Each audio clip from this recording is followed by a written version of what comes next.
За богд уулан дээр гараад ирлээ. Ерөнхийдөө гарч ирэх явцдаа бол нэг зүйлийг амар их сайн ойлголоо. Яг ийш ингээ өгсөж явах ингээд алхаж явах замд бол айгүй их амар шантарлаа.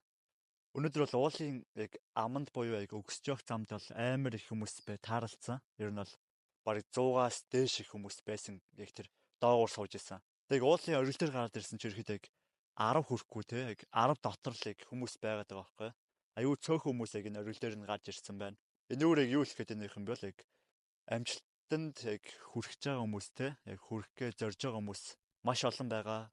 Гэтэ яг зорсондоо үрээд яг цэгт нь очиод яг очиж байгаа нэг үнд яг ийм цөөхөн хүмүүс байд юм байна гэдгийг ойлгож авлаа. Бас өөр яг юу ойлгосон бэ гэх юм бол мэдээж өгсөхөд удаа, уруудахад бол маш хурдан штэ тий.